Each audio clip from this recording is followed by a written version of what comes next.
Hey guys, Mike here. So, oh boy, what a day in the market. It was a crazy day. Huge swings. And the one thing we can say is this summer, it's going to be some major swings, extremely volatile. There's no ifs, ands, or buts about that. But there's definitely a couple things that happened today you need to be keenly aware of. We're going to go through those as well. And you might be saying, I don't understand what happened because NVIDIA was just raging, right? I mean, it was just going up huge, and 930 hits, and a lot of the stuff said, we're not coming with you, boss, and sold off, which kind of, it was, like I said, it was a crazy day, I'm going to be honest with you. But of course, what causes this? You know, you got to understand, remember this. The market is a baby or a toddler, whatever you want to look at, right? When, you know, the lollipop, you stick it in their mouth, what's a toddler do? They get very happy. They're like, mmm. And when you pop it out, they go, wah, right? Well, the lollipop are rate cuts, okay? So what happened to rate cuts today? Why was the baby crying and throwing a temper tantrum? Well, because you had people have the gall not to file for unemployment, so less people file for unemployment than they thought was going to happen, which, wait a minute, I dare you do that. We need more people unemployed, right? Because that would give us more rate cuts because it would be a softening economy, right? Well, the other thing that came out was flash PMI. And what happened? Manufacturing came out 50.9 versus 50 estimate, but more importantly, the services came in at 54.8 versus 51.2, as you can see by the chart. Above 50, that is not contraction, okay? That's expansion. Below 50 is contraction. And you see the services PMI popped up. Again, what's good for the economy is bad for rate cuts. What's bad for the economy is good for rate cuts, and that's what the market really wants to sit there and make you believe they care about, right? And so, again, the baby started crying about that. And of course, what's it do? Like I told members, when any kind of data that's good for the economy comes out, the 10-year does what? It spikes. And when it spikes big, like it did today, around like 1.3% at one time, the market, the high beta stuff, things like that, go, oh my goodness, again, pop the lollipop out, wah, starts crying. And again, when you got 5 out of the last 6 days are green on the 10-year, right, the market's like, okay, that's not really good. That's not what we want to see. We want to see the 10-year implode, right? That's when the market was just roaring. All right, so now that we got that out of the way, SPX, huge engulfing candle. Again, could not break above this midline. We were hoping the weekly would push above it. We'll talk about the Qs in just a second. But when you get a huge engulfing candle, it's like a flashing red light, right? Because when you see those, sometimes you start to see reversals. It's kind of a sign of reversals. Doesn't mean it has to happen, all right? Happen there, you can see. We'll pick out a couple of instances. And so right here you saw it. And again, you saw the next 2 days, what? Green. But then you see a sell-off, okay? And so it's something to be aware of, okay? And what else did we do? We tested the old all-time high right there. Boom. Came down, actually went right below it, started filling this gap right here, and then sucked back up and closed above or actually right at the all-time high, really, or the previous all-time high, that is. And so we get to see if we're going to get a bounce from here. Maybe we get a couple green days, or we start heading to the bottom of this channel. That's what I was talking about, getting across the midpoint of that channel this week. Pushing above would be bullish. Staying below is not, so to speak, okay? That's why we could. And what was crazy about it was, pull up NVIDIA, one of the biggest stocks out there. I mean, this thing was just raging higher. Once 930 hit, though, the SPX, the Qs were like, we're good, right? And just started rolling over all day and then really accelerated after lunch, okay? Especially once NVIDIA started joining in. He started getting that, and it started trying to bottom out at the end of the day. But again, you can look over here at the Qs, and what we thought, because the Q's been leading the way, right? Tech has, it pushed the weekly candle above, right? Which where we, oh wow, we're going to close above this midline. That's great. At least you get it on one of them. No, don't think so. And of course, we end up down lower than that, below the midline now. And it looks like, unless we have a huge day tomorrow, most likely that's where we're going to close, below it. Right now, will it come down and test its all-time highs? Previous all-time highs, excuse me.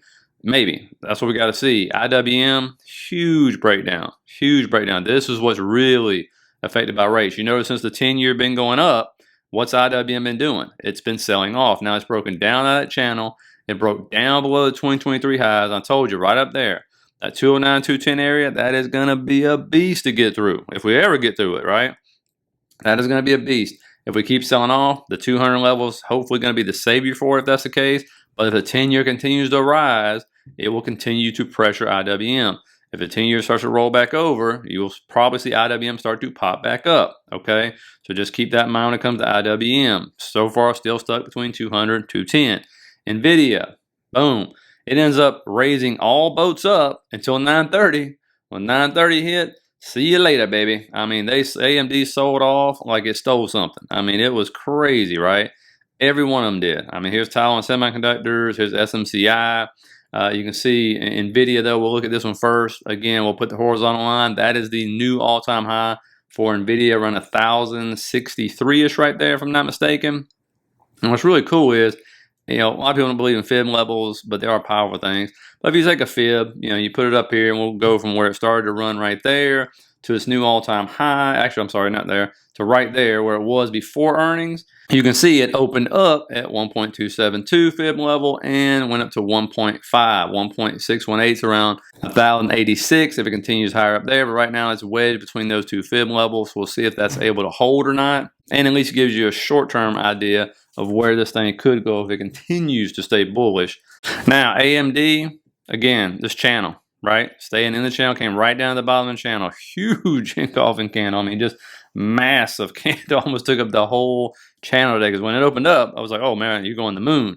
And just immediately sold off. But so far, what's it doing? Still staying in the channel. When it breaks down out of the channel, you'll probably see what happened like IWM. You get the waterfall effect. Usually that's what happens, right? Because you're breaking structure. But when you look at this one right here, I'm going to adjust this a little bit. We'll bring up the moving averages on this thing. You can see that 50 again. It was turning over. It's crossed that 100, right? And it's sitting there right at the top of the 100 moving average where it got rejected. Right now it's closed below the 50, right at the bottom of that channel. So if we continue this sell-off to move down right here, look for 151 to come back into play. And that would actually fill the gap, take care of that fair value gap as well for another bounce if that is the case, okay? And again, if they sell NVIDIA off, they're going to sell all the rest of these off. But if NVIDIA can stay strong, you could see a recovery here because it is at the bottom of the channel. So it's at a good bounce point. Now, SMCI, false breakout.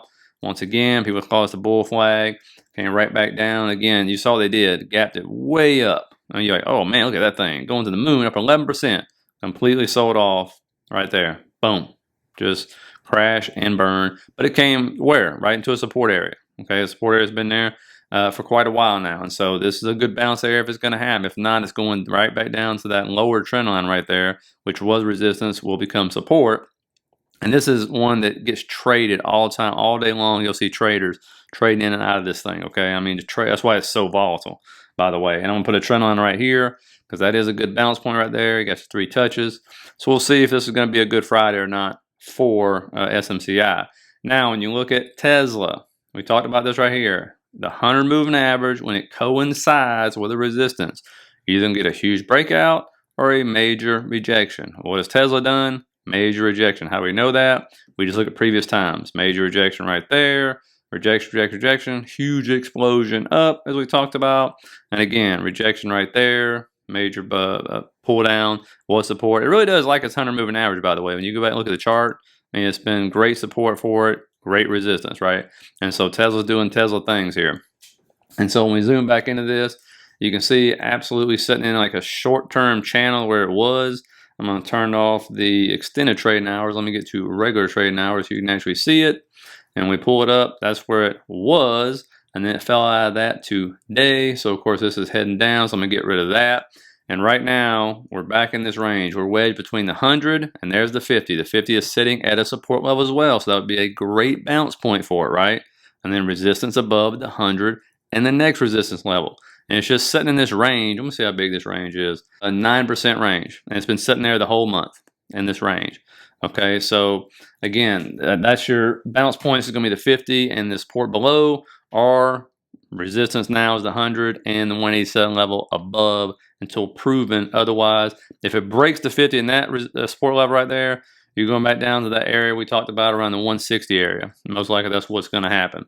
And so one thing people need to understand that confuses them is, when you pull out on a weekly chart of Tesla, but Tesla is not what it was. It was the flavor of the year for 2020, 2021. It never has been since, right? Traders used to love this thing. I don't even hear traders really talk about it too much anymore. All they talk about is NVIDIA. Why? Because NVIDIA's premiums are crazy, right? And so they're talking about NVIDIA. The chips are hot now. And so you got to kind of ask yourself, you go, how come Tesla ain't going back to 400 or whatever? You know, where are the big boys going to put their money? In something that's making money or something that's struggling? Right now, NVIDIA is the flavor of, again, 2023 and 2024 now, right? And so it's the flavor of the month. It has the high premiums, the bigger returns, that kind of stuff. And so, you know, in a high rate environment, it's tough, man. I mean, again, you're talking about selling all the robots you want. Eventually, all that's going to happen, and all that good stuff, the robo taxis, blah blah blah. But right now, the larger money, the retail still loves Tesla. The larger money is like, we can probably get more bang for our buck with NVIDIA or some others, right? That don't mean they ain't coming back into Tesla. Eventually, that will probably be the case. I'm just kind of putting it out there to you because people are saying, I don't understand why it doesn't trade like it used to. It's like, it's now.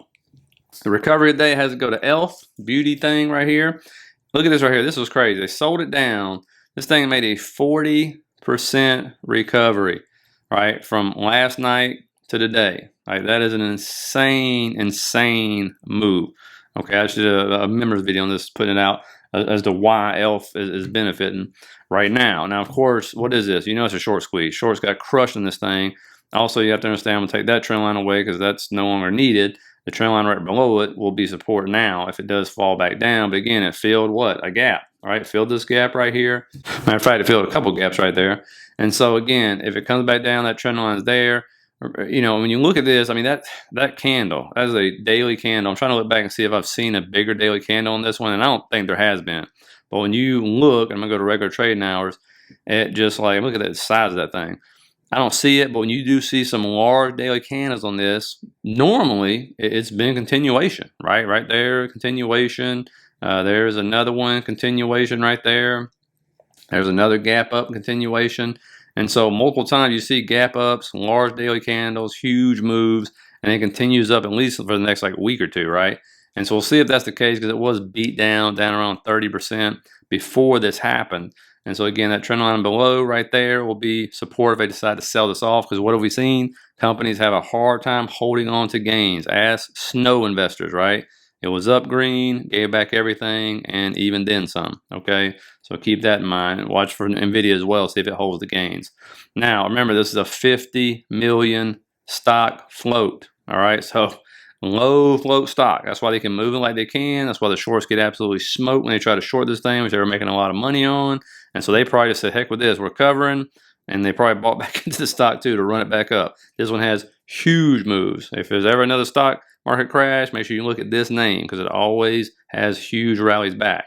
Now, no earnings to worry about tomorrow, but we do have news coming out pre-market and after the market opens. You got core durable goods, FOMC member talking, then revised University of Michigan consumer sentiment, and a whole boatload of options expiring tomorrow. And so it is Friday, and it's a long weekend. Remember, Monday the stock market's closed. So is anybody really going to want to hold over the weekend? So it's going to be interesting to see how the market flows at all, if they have low volume or not, because it is a long weekend and people are taking off early.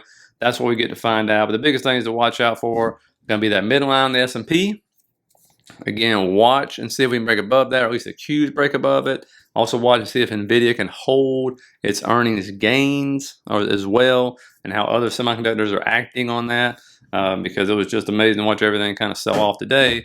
But again, that's what you get. And so remember, the S&P does not need to fall below, below the old all-time high. If it does, might get to see a little more downside on that one. So we'll get to see, okay? I showed you, when you see those big engulfing candles, it doesn't mean you won't see a couple of green days after that or anything. It just stuff you see when stuff may be deemed overstretched or at a high or maybe getting ready to reverse, that kind of stuff. So it's called taking profit and all that good stuff. Doesn't mean we're going into some major crash.